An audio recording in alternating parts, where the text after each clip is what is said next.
Hamas ने गजा के अंदर अपनी पोजीशन को मजबूत कर लिया और हमास की तरफ से एक ऐसी वीडियो जारी की गई है कि जिसको लेके इजराइल में इस वक्त तशवीश फैल रही है। वो इजराइल जो हमास में गजा में एक ऐसी लाइन बना रहा है जिसमें तकसीम खित्ते की ऐसी की जा रही है कि जिसके ऊपर मुस्तकबिल के अंदर भी कंट्रोल हासिल किया जा सके। उसी बीच के अंदर अगर हमास की तरफ से ये जो सून यानी जल्द का पैगाम शामिल करते हुए उस वीडियो का जो पैगाम इजराइल तक पहुंचाया गया, ये वहां पर थरथली डालने के लिए काफी है। आप सब पर सलामती हो, मैं यासिर रशीद हूं और आप देख रहे हैं 92 डिजिटल। नाज़रीन, हमास ने हाल ही में एक तशवीश अंगेज वीडियो जारी की जिसमें गैर शनाख्त शुदा मर्द यानी यरगुमाली दिखाया गया और वीडियो का पैगाम यह है कि सून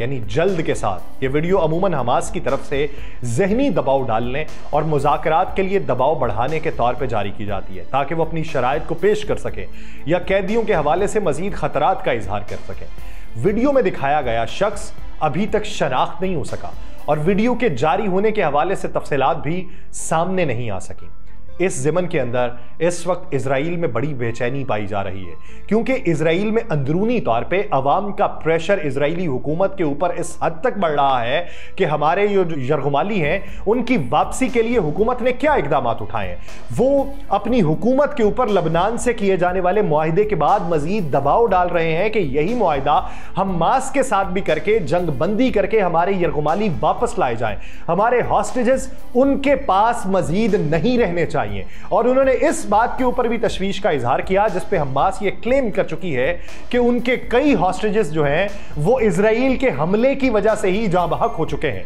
या वो मारे जा चुके हैं, वो इस वक्त जिंदा मौजूद नहीं है। तो ये प्रेशर मजीद हुकूमत के ऊपर बढ़ता चला जा रहा है। दूसरी तरफ नईम कासिम जो है हसन नसरुल्लाह के मुकाबले में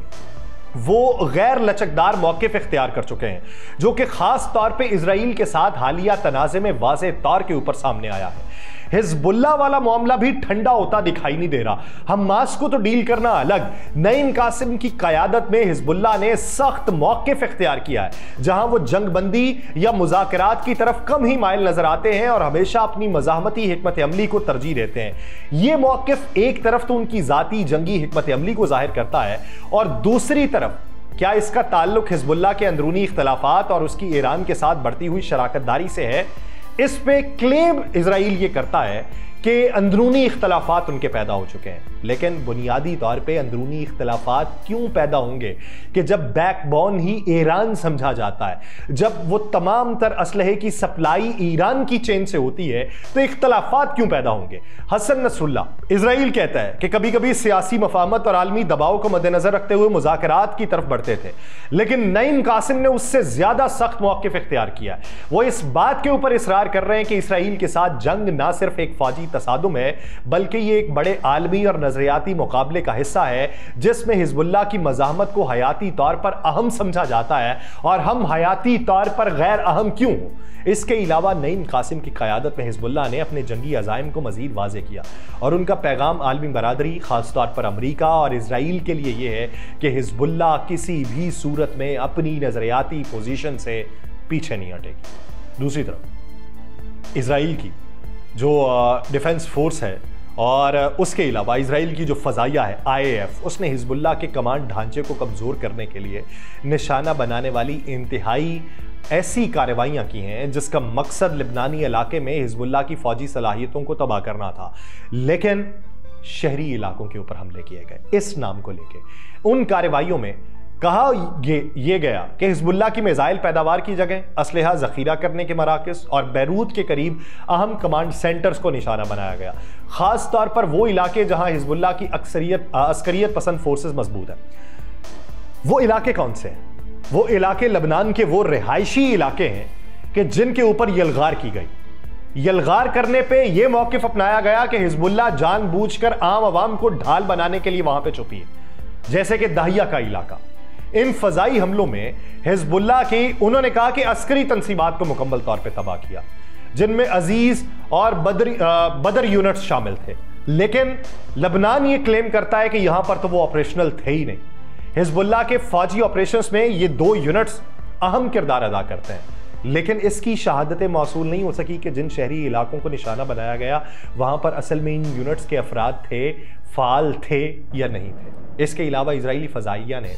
حملوں سے قبل ان علاقوں میں رہنے والے شہریوں کے انخلاء کی ہدایات جاری کی اور بین الاقوامی سطح پہ یہ بتایا کہ ان حملوں میں شہریوں کو کم سے کم نقصان پہنچے، لیکن جب وہ انخلاء کر رہے تھے اسی وقت حملہ کر دیا گیا۔ یہ کارروائیاں حزب اللہ کے خلاف فوجی صلاحیتوں کو کمزور کرنے اور اس امن معاہدے کی ایک ایسی نفی تھی جس نے جنگ کو مزید ہوا دے دی۔ اس کا مقصد میزائل اور فوجی انفراسٹرکچر کو مکمل طور پہ تباہ کرنا تھا اور اسرائیل کے مطابق وہ گزشتہ 20 سالوں میں زیادہ تر شہری علاقوں میں چھپایا گیا تھا۔ اب اس کو لے کے حزب اللہ مزید جو اس وقت تذبذب کا شکار ہے اور وہ پلٹ کے وار کرنا چاہتا ہے۔ دوسری طرف IDF جو ان کی ڈیفنس فورس ہے، اس نے حال ہی میں رفح میں ایک شخص کو نشانہ بنایا اور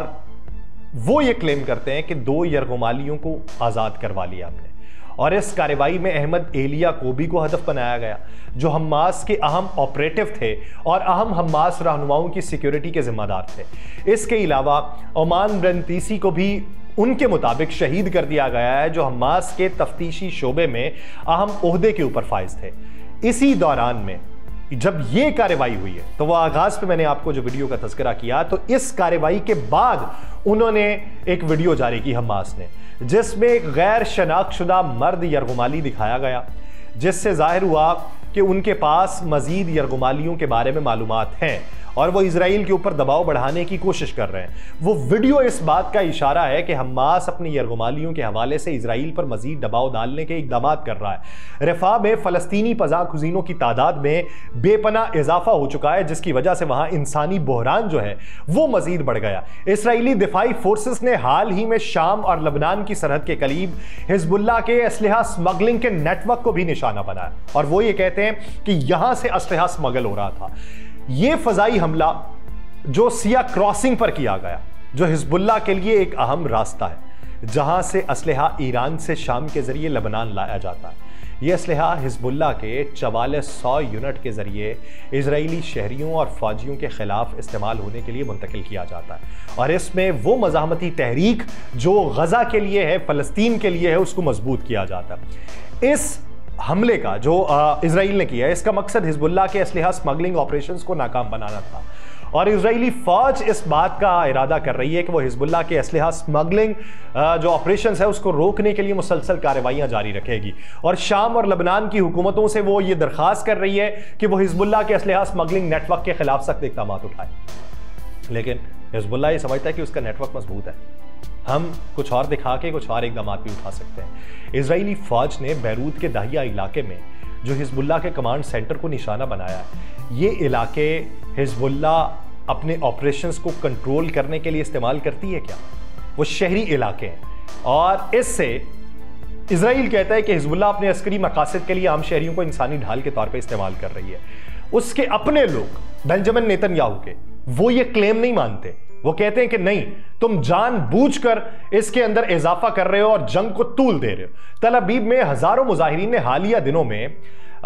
تحریک کے تحت احتجاج کیا ہے جس کا نام تھا شفٹ 101، یعنی حماس کے ہاتھوں یرغمال بنائے گئے افراد کی رہائی کے لیے دباؤ ڈالنا تھا۔ شفٹ 101 کا مقصد یہ ہے کہ ان کے نزدیک 101 جو یرغمالی تھے وہ اس وقت حماس کی قید میں ہیں، اور حماس یہ کلیم کرتا ہے کہ اس میں سے اکثر جو ہیں انہی کے حملوں کی وجہ سے مارے گئے۔ اس احتجاج میں شریک افراد نے خاموشی سے بیٹھ کر وزیر اعظم کے دفتر کے قریب سڑکوں کو بلاک کر دیا۔ اس تحریک میں سابق یرغمالیوں اور یرغمالیوں کے اہل خانہ نے بھی شرکت کی، اور ان کا مقصد اسرائیلی حکومت پہ یہ دباؤ ڈالنا تھا کہ وہ یرغمالیوں کی رہائی کے لیے فوری طور پہ امن معاہدہ کریں۔ مظاہرین نے سفید لباس پہنا، زمین پہ بیٹھ کے احتجاج کیا اور اپنا مکمل طور پہ غیر پرتشدد جو تھا وہ پیغام دیا۔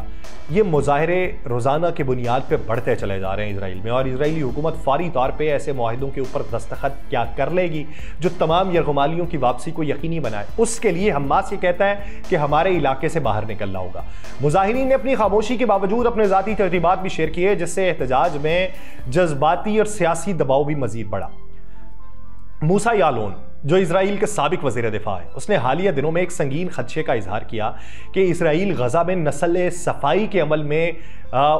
نسلی صفائی کر رہا ہے۔ यालून ने यह कहा कि अगरचे ज्यादातर इजरायली गजा को जम करने के हक में नहीं है, मगर वो उससे अलहदगी की हिमायत करते हैं। उसने इजरायली हुकूमत के ऊपर तनकीद की कि वह आवाम को एक ऐसे रास्ते के ऊपर लेकर जा रही है जो बहुत से इजरायलियों की ख्वाहिश के बरखिलाफ है, और इसके नतीजे में गजा के फलस्तीनियों को जबरदस्ती बेदखल करने का खदशा बढ़ रहा है। उसके ये बयानात ऐसे वक्त के अंदर सामने आए जब इजरायली सियासतदान गजा के मुस्तकबिल के बारे में मुतनाज़ राय का इजहार कर रहे थे। बाज ने गजा के कुछ हिस्सों की तबाही को गजा का नकबा करार दिया, जिसमें 1948 में फलस्तीनियों की जबरी नकल मकानी का हवाला दिया गया था। यालून ने इस बात के ऊपर जोर दिया है कि इजराइल की कार्रवाइयां तवीलुल मुद्दती अखलाकी और कानूनी मसाइल पैदा कर सकती हैं, और इसके नताइज जो हैं ये नस्ल कुशी की सूरत में जाहिर हो सकते हैं। एक मजमून लिखा गया है, ओल्ड यरूशलेम रिविजिटेड। इस मजमून में कदीम यरूशलेम के मौजूदा हालात और वहां होने वाली तब्दीलियों पर रोशनी डाली गई है। खास तौर पर यह बताया गया कि किस तरह कुछ हार्डी यानी इंतहा पसंद यहूदी